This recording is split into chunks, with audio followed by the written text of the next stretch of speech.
Hey guys, Civil Savior here again on the main account. This time I'm going to be showing you guys the G-Wave.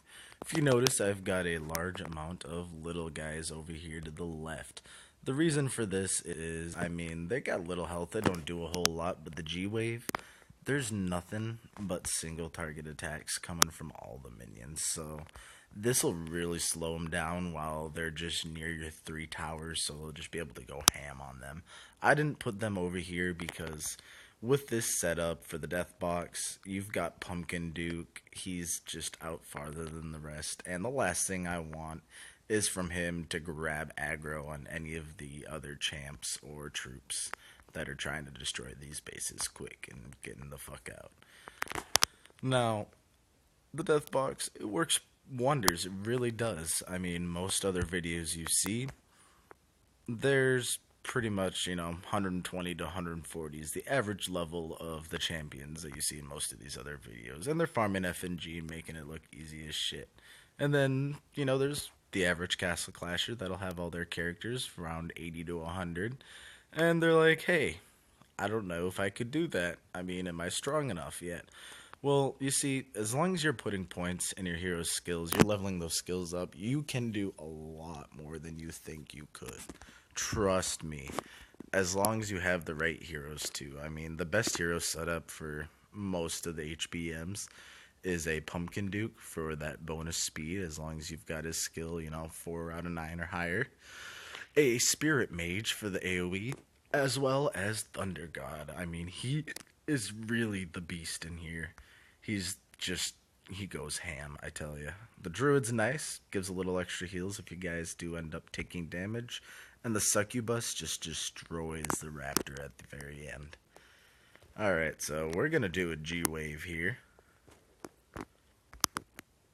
Alright, so unfortunately, we're going to have to wait for about the minute, 2 minutes for them to completely work their way around, just destroying everything to make each next wave just so much quicker.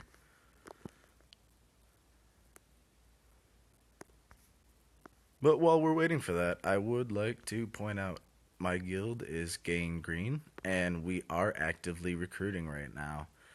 And we would definitely be in need for some more members because we're looking to give some of those top guilds, some competition. Show them that someone that can start out a little bit later in the game can easily catch up to the top.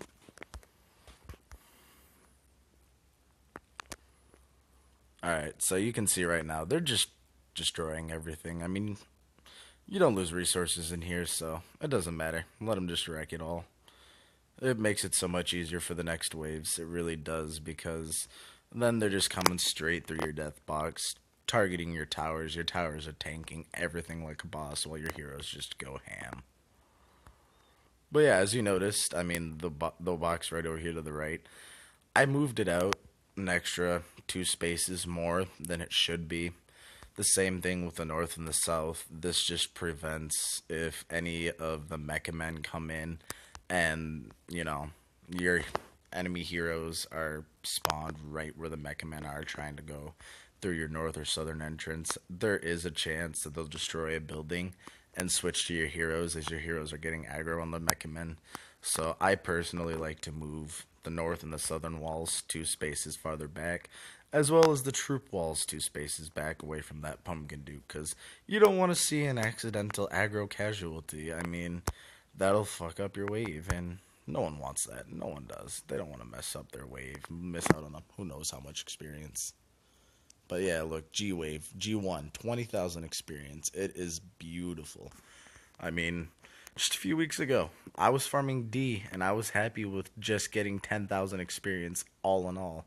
Now to go from 10,000 experience to, 20,000 in just one attempt, yeah, it does wonders. But yeah, as you noticed, they had nothing to destroy, so they just came in, and my heroes absolutely wreck. Now, unfortunately, I do not have the Revitalize talent, so between each fights, my heroes are not starting off with the Mega Stuns or the buffs, but they do retain all of their power in between each one. So, there goes Pumpkin Duke, and that just makes Thunder God go ham. Gotta love it, Thunder God.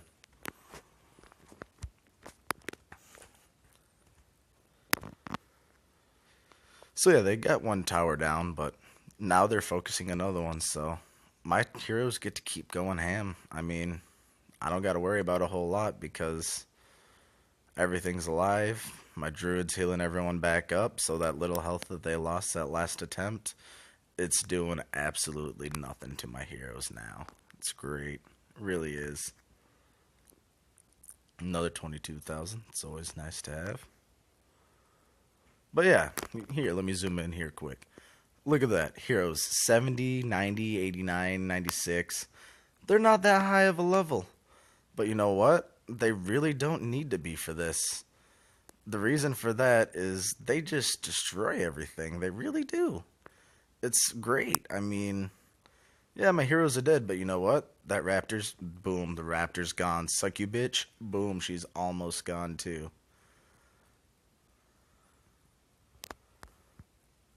This actually is kind of a close one, though. I'm a little scared. A little bit.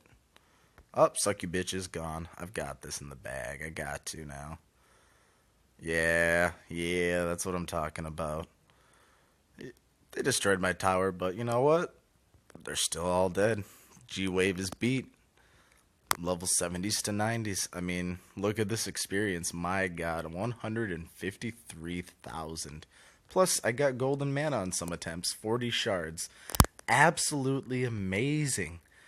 I mean, my hero just skyrocketed in levels once I started using the strategy.